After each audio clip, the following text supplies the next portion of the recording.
নমস্কার, আমি অরুণাংশু দা বেয়ার একশো থেকে বলছি। আর আজকে আমাদের আলোচনার বিষয় হচ্ছে পার্টনারশিপ বিজনেস বা অংশীদারি কারবার। বেসিক্যালি এ ধরনের বিজনেসে বা ব্যবসায় দুজন বা দুয়ের বেশি লোক একসঙ্গে সংঘবদ্ধভাবে তারা একটি চুক্তির মাধ্যমে কিছু টাকা ইনভেস্ট করে তারা একটি ব্যবসাকে দাঁড় করায়। আর এই ব্যবসা চলাকালীন যদি তাদের প্রফিট হয়, সেই প্রফিটের টাকা নিজেদের মধ্যে ভাগ করে নেয়। উল্টে লস হলে তারা তাদের পকেট থেকে দেয়, যাতে পরের বছর ঠিকভাবে ব্যবসাটাকে দাঁড় করাতে পারে। এটাই পার্টনারশিপ বিজনেস বা অংশীদারি কারবার। ধরে নিন এ আছে, বি আছে, সি আছে, ডি আছে, চারটে ব্যক্তি এক একজন 10,000 টাকা করে দিচ্ছে, মোট হয়ে গেল 40,000 টাকা। 40,000 টাকা যদি বিজনেসে তারা লাগায়, তাহলে as per the terms and condition of the এগ্রিমেন্টে যা টার্মস অ্যান্ড কন্ডিশন থাকবে, এটার ভিত্তিতে তারা প্রফিটটা নিজেদের মধ্যে ভাগ করে নেবে। উল্টে লস হলে তারা নিজেদের পকেট থেকে ভরপাই করবে। তো এটাই হচ্ছে ব্যাপার, এটাই পার্টনারশিপ বিজনেস বা অংশীদারি কারবার। তো এই এক একজন যারা পার্টনারশিপ বিজনেসে আছে, এদের পার্টনার্স বলবো। সংঘবদ্ধভাবে একসঙ্গে যারা কাজ করছে, তখন তাদের আমরা পার্টনারশিপ ফার্ম বলবো।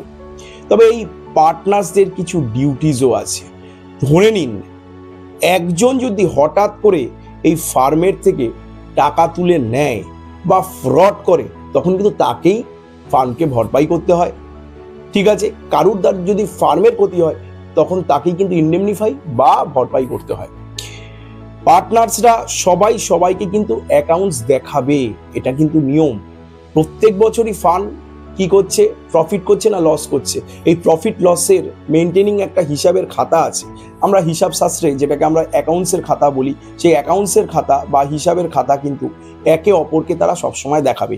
কোনো একটা মেম্বার বা কোনো একটা পার্টনার তারা ভাবলো যে আমি একা দেখবো, বাদ বাকি পার্টনারকে হিসাবের খাতা দেখাবো না, খরচাপাতির গল্প আমরা কাউকে দেখতে দেবো না, এমন কিন্তু ঘটনা সেখানে হবে না।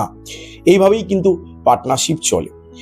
আর একটা ম্যাটার আজকে নিয়ে আলোচনা করব, যেটা হচ্ছে যে পার্টনারশিপ ফার্ম, মানে এই যে ফার্ম, ধরুন যে কোনো ফার্ম কিন্তু লিগাল পার্সন নয়। জেনারেলি পার্সনের যদি কনসেপ্টে আসি, পার্সন দু রকমের হয়। একটা হয় ন্যাচারাল পার্সন, মানে আমি আপনারা চলতে পারি, ফিরতে পারি, কথা বলতে পারি, মানুষ, ন্যাচারাল পার্সন।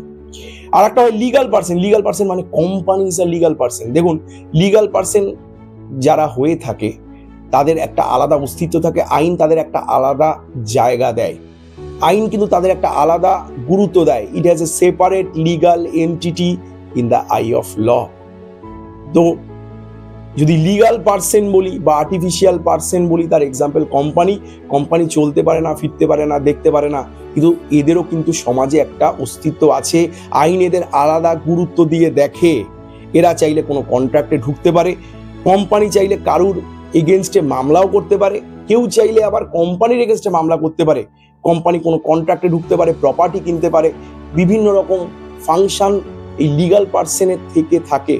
মানে কোম্পানির আছে এই ধরনের ফাংশনস। কিন্তু অন্যদিকে যদি আমরা দেখি, ফার্মের কিন্তু এরকম কোনো ফাংশনস নেই।